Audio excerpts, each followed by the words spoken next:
നമ്മുടെ നാട്ടിൽ ഭരണതലത്തിൽ ഗവർണർ വഴി സൃഷ്ടിക്കാൻ ശ്രമിക്കുന്ന സംഭവമാണ് അനാർക്കി. അരാജകത്വം എന്ന മലയാളം വാക്ക് ഇതിന് പകരമായി ഉപയോഗിക്കാൻ പാടില്ല. ഈ രാജാവില്ലാത്ത സ്ഥിതിയാണല്ലോ നമ്മൾ ജനാധിപത്യം എന്ന് പറയുന്നത്. ആ ജനാധിപത്യത്തെ മറയിൽ നിർത്തി നടത്തുന്ന ഭരണമാണ് ഇപ്പോൾ സർവകലാശാലകളിൽ കാണുന്നത്.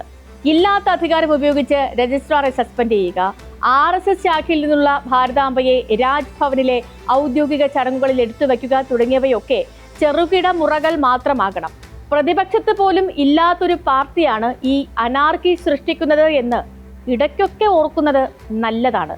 മാത്രമല്ല, ചെയ്യുന്ന ഏതെങ്കിലും കാര്യത്തിന് നിയമത്തിന്റെ പിന്തുണയുണ്ടോ എന്ന് പരിശോധിക്കുന്നതും ഈ കേസ് കോടതിയിലെത്തുമ്പോൾ ഗുണം ചെയ്യും. ഇത്തരം സംഭവങ്ങളിൽ നിഷ്പക്ഷമായി സംസാരിക്കുക എന്നാൽ അനീതിയോട് സന്ധി ചെയ്യുക എന്നാണ് അർത്ഥം. സ്പോട്ട്ലൈറ്റ് ആരംഭിക്കുകയാണ്. ജനായത്തത്തെ വട്ടമിടുന്ന പരുന്തുകൾ. കേരള സർവകലാശാലയുടെ രജിസ്ട്രാർ ചെയ്ത കുറ്റം എന്താണ്? ഗവർണർ പങ്കെടുത്ത പരിപാടിയിൽ നിന്ന് കാവിക്കൊടിയേന്തിയ ഭാരതാംബയുടെ ചിത്രം എടുത്തു മാറ്റാൻ ഉത്തരവിട്ടു. ഭരണഘടനയിൽ എങ്ങും പറയാത്തൊരു കാര്യം സർവകലാശാലയുടെ ഹാളിൽ ഉണ്ടാകാൻ പാടില്ല എന്നാണ് ആ ഉത്തരവിന്റെ കാതൽ. കാവിക്കൊടിയേന്തിയ ഭാരതാംബയെ ആരാധിക്കുന്നത് RSSകാരാണ്. ഹിന്ദുത്വയുടെ ആരാധനാമൂർത്തിയാണ് സിംഹവും കാവിക്കൊടിയും അപൂർണമായ ഭൂപടമുള്ള ആ ചിത്രം. മതപരമായ ചടങ്ങുകൾക്ക് സർവകലാശാല ഹാളിൽ വിലക്കുണ്ട്. ഇതിന് ആരാണ് മറുപടി പറയേണ്ടത്? അത് വൈസ് ചാൻസലർ മോഹനൻ കുന്നുമ്മലാണ്. ആരാണ് ഈ വൈസ് ചാൻസലർ? സർക്കാർ നൽകിയ പട്ടിക തള്ളി മുൻ ഗവർണർ ആരിഫ് മുഹമ്മദ് ഖാൻ നിയമിച്ച VC പറയുന്നത് രജിസ്ട്രാർ ഗവർണറെ അപമാനിച്ചു എന്നാണ്. ഗവർണർ പങ്കെടുക്കുന്ന പരിപാടിയിൽ നിന്നും കാവിക്കൊടിയേന്തിയ ചിത്രം എടുത്തു മാറ്റാൻ ആവശ്യപ്പെട്ടു. ഇത് ഗവർണറോടുള്ള അവഹേളനമാണ്, അതിനാൽ സസ്പെൻഡ് ചെയ്യുന്നു എന്നാണ് പറയുന്നത്. വൈസ് ചാൻസലർക്ക് രജിസ്ട്രാറെ സസ്പെൻഡ് ചെയ്യാൻ അധികാരമുണ്ടോ? ഇല്ല. അത് ചെയ്യേണ്ടത് സിൻഡിക്കേറ്റ് ആണെന്നാണ് സർവകലാശാല ഭരണഘടനയിൽ പറയുന്നത്. രജിസ്ട്രാർക്ക് പൂർണ്ണ പിന്തുണ നൽകുകയാണ് സിൻഡിക്കേറ്റ്. ഇത് ഇടതുപക്ഷ ഭരണത്തിലെ സിൻഡിക്കേറ്റും ഇക്കാലത്ത് നിയമിച്ച രജിസ്ട്രാറും എന്ന് കാണേണ്ടതില്ല. ജനാധിപത്യം സർക്കാരിന് നൽകുന്ന അധികാരം ഉപയോഗിച്ച് നടത്തിയ നിയമനങ്ങളാണ്. എന്നാൽ VCയുടെ നിയമനം മാത്രമല്ല, ആ VC നടത്തുന്ന നടപടികളും ജനാധിപത്യ വിരുദ്ധമാണ്. മോഹനൻ കുന്നുമ്മൽ, സിസ തോമസ്, ഇവർ രണ്ടുപേരും ആരിഫ് മുഹമ്മദ് ഖാൻ സ്വന്തം നിലയ്ക്ക് നിയമിച്ച VCമാരാണ്. അവർക്ക് സ്വാഭാവികമായും കൂറ് ചാൻസലറായ ഗവർണറോടായിരിക്കും. VCക്ക് മേലെയുള്ളത് ചാൻസലർ ആണ് എന്നതിനാൽ അത് നാട്ടുനടപ്പുമാണ്. പക്ഷേ വൈസ് ചാൻസലർ പോലെ വിപുലമായ അധികാരങ്ങളുള്ള പദവിയിൽ ഇരിക്കുമ്പോൾ പാലിക്കേണ്ട ചില ചട്ടങ്ങൾ കൂടിയുണ്ട്. അത് വഴിവിട്ട് പെരുമാറാൻ ചാൻസലറോ സർക്കാരോ പറഞ്ഞാലും അനുസരിക്കേണ്ടതില്ല എന്നതാണ്.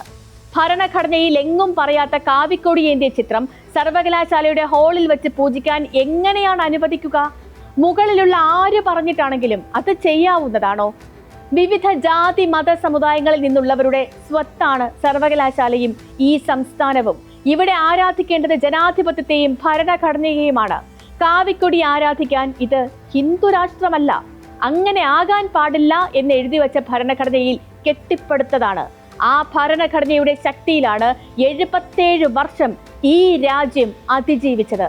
അതിനെ ദുർബലപ്പെടുത്താനുള്ള ഒരു നീക്കവും ആശാസ്യമല്ല. സംസ്ഥാനത്ത് പ്രതിപക്ഷത്ത് പോലും ഇല്ലാത്ത പാർട്ടിയാണ് BJP. ഇനി എന്നെങ്കിലും അധികാരത്തിൽ വന്നാൽ തന്നെ കാവിക്കൊടിയേന്തിയ ആ ചിത്രം ആരാധിക്കാൻ കഴിയില്ല. എന്തുകൊണ്ടെന്നാൽ അത് ഈ ഭരണഘടനയിൽ പറയുന്നതല്ല എന്നുള്ളതാണ് ഉത്തരം. ഭരണഘടന സംരക്ഷിക്കാനാണ് ഈ നാട്ടിൽ കോടതികളുള്ളത്. സുപ്രീം കോടതിയിൽ പ്രത്യേക ഭരണഘടനാ ബെഞ്ചും ഈ സംരക്ഷണത്തിന് വേണ്ടിയുള്ളതാണ്.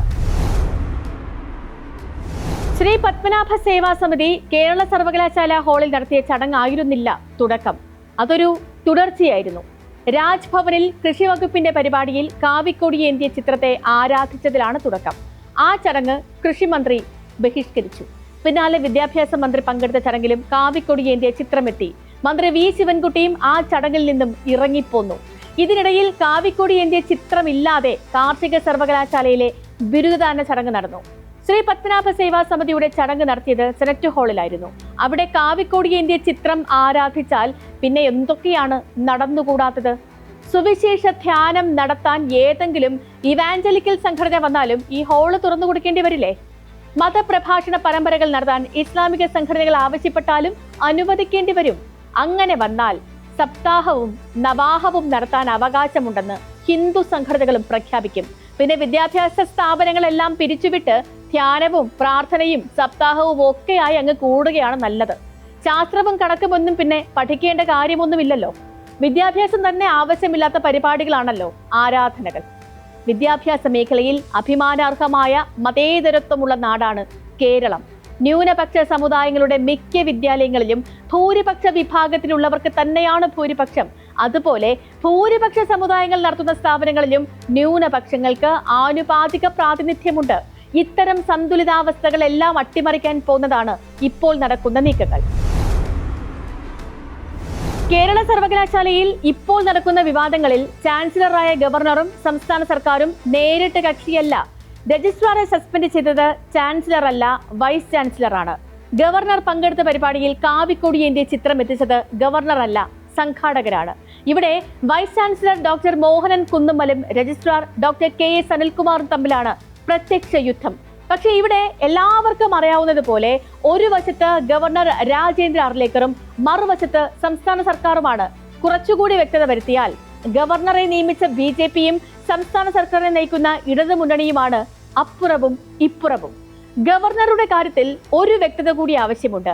ഈ ഗവർണർ BJP എന്നതിനപ്പുറം ചെറുപ്പകാലം മുതൽ തന്നെ RSS ആണ്. RSS ശാഖയിൽ നിന്നുള്ളതാണ് ഈ കാവിക്കൊടിയേന്തിയ ചിത്രം. RSSന് ഇന്ത്യൻ ജനാധിപത്യത്തിൽ ഒരു പങ്കുമില്ല. തന്നെയുമല്ല, നിരവധി തവണ നിരോധിക്കപ്പെട്ട സംഘടനയുമാണ്. ജനാധിപത്യ കേരളത്തിൽ സംവാദം നടക്കേണ്ടത് ജനാധിപത്യത്തിൽ വിശ്വസിക്കുന്ന കക്ഷികളുമായാണ്. ജനങ്ങൾ തിരഞ്ഞെടുക്കാത്തവർ പിന്നണിയിലൂടെ നടത്തുന്ന ഏതു നീക്കവും ഈ നാടിനെ ദുർബലപ്പെടുത്തും, അനാർക്കിയുണ്ടാക്കും. സ്പോട്ട്ലൈറ്റിന്റെ മറ്റൊരു വിഷയമായി നാളെ ഇതേ സമയം